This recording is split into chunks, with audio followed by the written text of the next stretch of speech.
척키와 앤디의 사건이 종결된 지 8년 후 굿가이 인형을 만들었던 회사에서는 회의를 하게 됩니다. 이전에 크게 히트를 쳤던 그 인형들의 재생산에 대해서 진지하게 논의하는 자리가 만들어진 것이었죠. 회사의 CEO 입장에선 이 기회를 놓칠 순 없겠죠.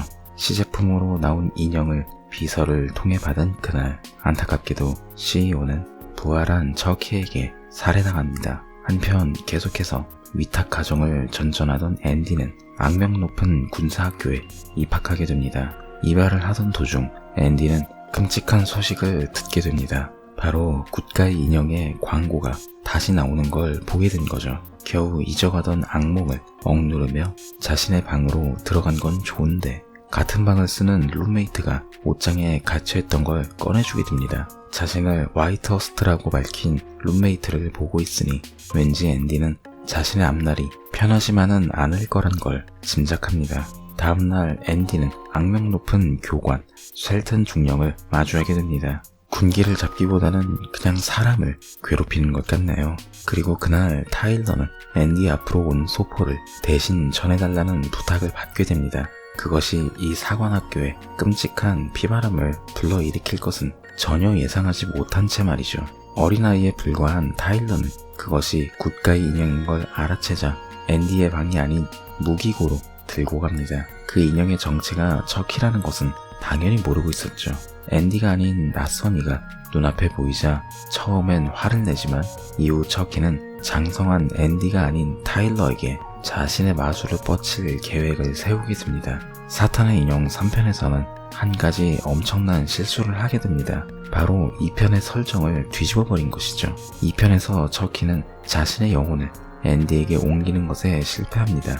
인형 안에 오래 있었기 때문에 영혼이 인형의 몸에 동화됐기 때문이죠.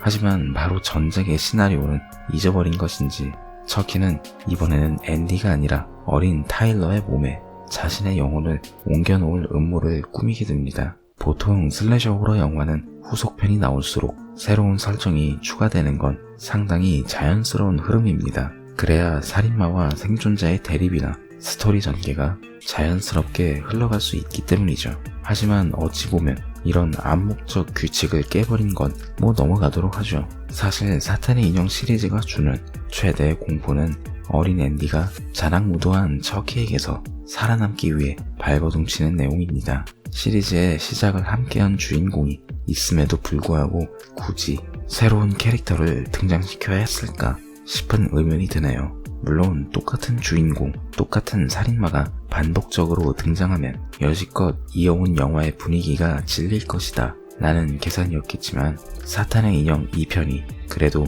나름의 호평을 들을 수 있었던 건 1편의 분위기를 어느 정도 유지했기에 가능했던 일이었어요. 그리고 타일러라는 캐릭터 자체도 너무 자기적입니다.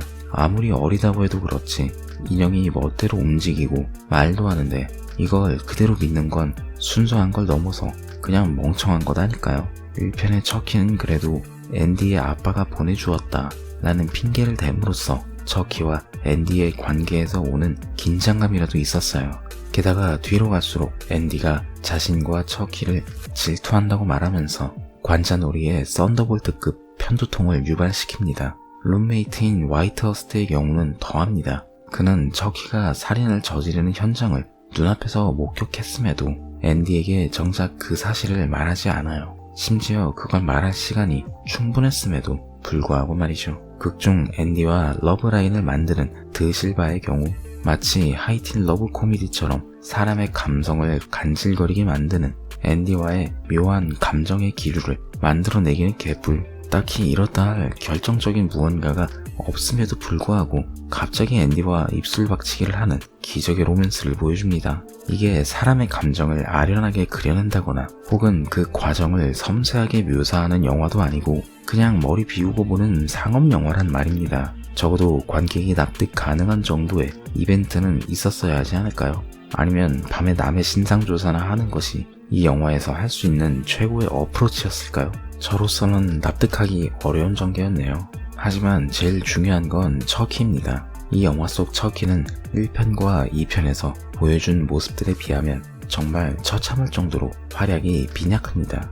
여전히 목구멍이 정화조 파이프는 아닐까 싶을 정도로 걸걸한 욕설을 내뱉는 모습은 여전하긴 하지만 이전에 그 악랄하다거나 영리하게 머리를 쓴 바디카운트 씬은 찾아보기가 정말 힘든 수준입니다. 그나마 훈련에 쓸 총기에 페인트탄을 실탄으로 바꾼 건 좋은데 뭔가 스케일을 크게 터트릴 수 있었음에도 불구하고 의도적으로 작게 만든 것이 아닐까 하고 의심되는 장면이었어요. 하는 일이라고는 군용 나이프 하나 들고 협박하는 것밖에 없으니 이게 지금 내가 알던 척키가 맞나 싶을 정도예요. 1편에서 이어지던 분위기도 전혀 살리지 못했고 그렇다고 캐릭터가 더 사악해졌거나 도끼가 충만한 것도 아니며 뭔가 인상 깊은 바디카운트 씬은 존재하지도 않고 공포영화로서의 정체성인 공포감도 매우 옅어졌어요. 여기에 캐릭터들은 당초에 이해할 수 없는 행동을 반복하며 결국 설정 붕괴까지 일으킵니다.